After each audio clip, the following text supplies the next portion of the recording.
Halo, kami dari Solutif, solusi digital otomotif. Kali ini kita akan mereview Honda WRV. Yuk simak reviewnya. Oke, WRV yang sekarang ini masuk ke generasi kedua. Tetapi ini yang pertama kali datang di Indonesia dan dibuat di Indonesia. Jadi kalau kalian beli ini, langsung dapat gengsinya. Nah, untuk bedanya antara generasi pertama dan generasi kedua itu ada di bagian headlamp-nya yang memang beda banget ya. Dan juga di bagian grillnya. Terutama di logo Hondanya itu, kalau yang di generasi pertama itu ada di plat besinya, sedangkan untuk yang WRV generasi kedua itu ada di grillnya gitu. Untuk grillnya juga berbentuk chrome ya, dan untuk lampunya itu ada dua, ada yang LED untuk PRS dan halogen untuk tipe E, dan juga di fognya keduanya itu udah LED. Sekarang kita lanjut ke bempernya. Untuk bempernya sendiri ini berwarna besi silver ya. Kita lanjut ke bagian mesinnya ya. Kita lihat dulu mesin.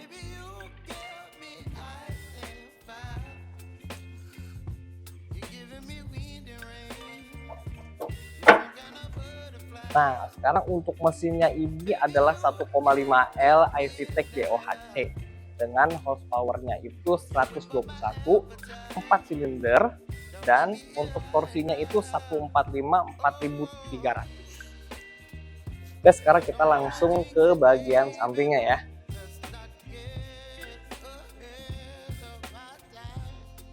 Nah, dari mulai kaca spionnya ini udah elektrik atau bisa digerakkan dari dalam ya. Dan untuk di bagian depannya sudah ada lampu sen, jadi kelihatan nggak cuma di bagian depan lampu sen di sini, tapi juga di lampu sen di kaca spionnya gitu kan. Nah, terus di bagian pintunya juga ini sudah elektrik, artinya ketika menjauh atau mendekat ini udah bisa otomatis terbuka ataupun tertutup.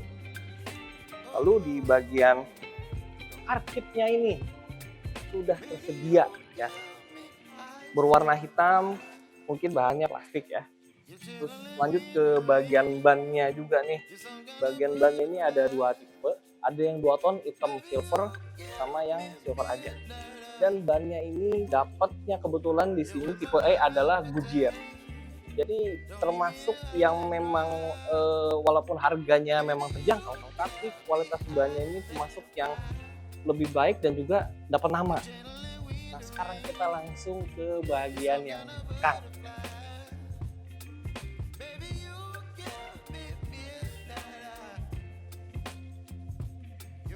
Nah, untuk di bagian belakangnya ini sudah tersedia shark fin ya. Di bagian atasnya ini antena shark fin, jadi nggak pakai antena yang kliwir-kliwir gitu. Terus juga di bagian bawahnya tersedia dashcam atau kamera parkir yang udah multi angle, bersamaan juga ada sensor parkir 2 poin di sini sama di sini. Terus untuk bempernya juga hampir sama dengan yang depan, berwarna silver, tapi ada campuran warna hitamnya di bagian bawah. Oke, sekarang kita lanjut ke interior dalam bagian depan. Nah,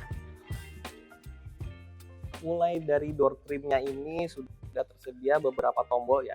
Yang pertama adalah tombol kunci, of course ada tombol kunci, terus tombol jendela ya. Dan tombol jendela yang bisa mencegah kalau di penumpangnya itu anak-anak suka buka-buka jendela, itu bisa dicegah dengan tombol kunci ini. Terus juga ada tombol untuk menggerakkan spion yang elektrik itu, kanan atas kiri bawah ya. Dan juga bisa di lock mau R maupun L ya di sini.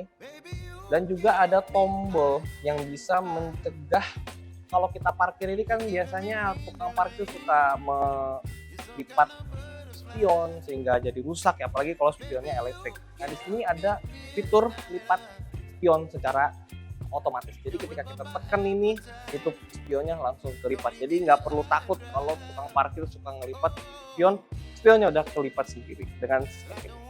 Kita langsung lebih ke dalam lagi ya. Untuk engine-nya ini juga udah engine start stop engine ya. Jadi nggak perlu kunci lagi, cukup pakai remote-nya.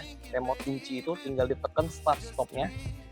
Terus untuk setirnya ini memang sudah termasuk modern ya, modern banget. Ada tombol source-nya, tapi belum cruise control, baru source untuk bisa mengendalikan radio ataupun audio yang ada di mobil ini.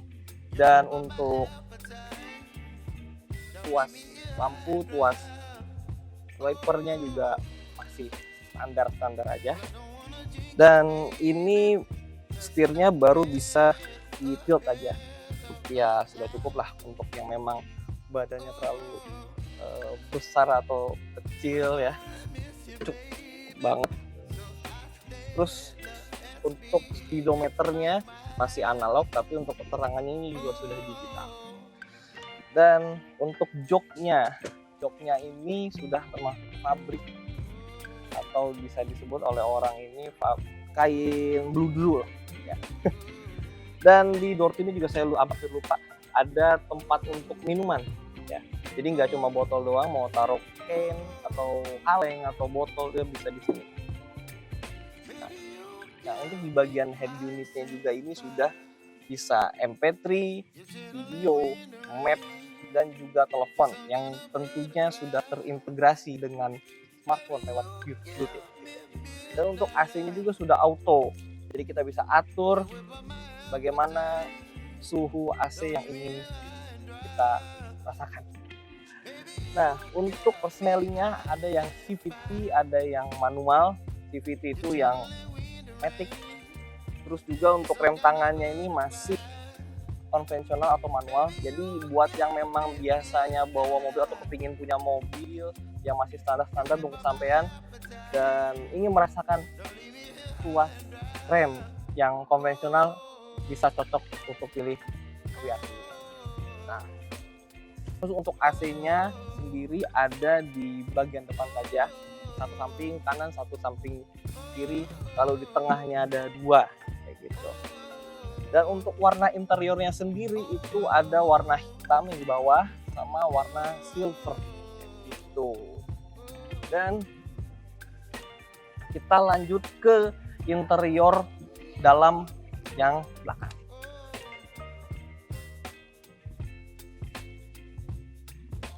Untuk pintunya sendiri ini unik banget ya, karena nggak kelihatan banget sini ada pintu gitu loh. Jadi seperti menyatu dengan jendelanya, langsung pintu ada di sini.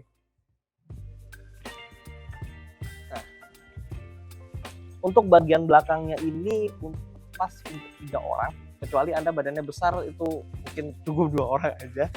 Nah, untuk di bagian belakang sendiri joknya itu masih manual ya, sama kayak yang depan juga masih manual untuk bisa menaikkan atau menurunkan. Ini juga untuk maju depan belakang juga masih manual. Dan mantapnya ini ya, kalau teman-teman ingin ngecas HP ya, nggak perlu langsung ke depan karena di sini sudah tersedia power outlet untuk bisa ngecas HP kayak gitu ya. Terus juga untuk door trimnya itu standar ya, untuk di belakang itu ada untuk window, ada untuk minuman juga ya, can atau botol terserah, dan speaker ya. Seperti yang di depan juga ada speaker itu. Kita lanjut ke bagian paling belakang lagi, yaitu di dalamnya bagasi.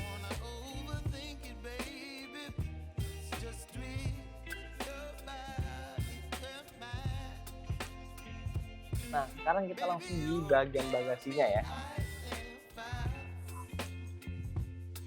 Untuk bagian bagasinya mungkin standar-standar mobil mini MPV atau mini SUV, dan ya mungkin ini diambil dari, dan untuk bagasinya ini memang standar-standar mobil tipe MPV ya.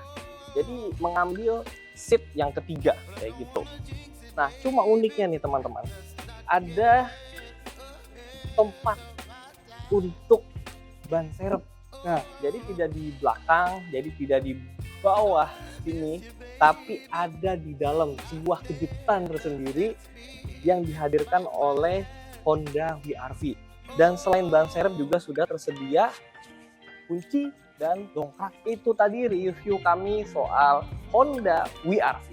Ada beberapa fitur yang mungkin tadi belum saya ungkapkan, yaitu fitur lem dan kaca di pelindung matahari di bagian atasnya. Sama yang perlu dievaluasi adalah bagian stoppisnya yang belum ada, yaitu untuk menempatkan kursi bayi. Tetapi secara overall ini cocok bagi teman-teman dengan budget yang ya relatif untuk bisa membeli mini SUV atau MPV, dan juga cocok juga untuk teman-teman yang memang konsumen usia muda. Oke, itu aja reviewnya. Jangan lupa tonton terus konten-konten review dari channel Solutif Indonesia. Jangan lupa like, komen, dan subscribe, serta nyalakan tombol lonceng agar teman-teman bisa tahu konten-konten kami yang terbaru.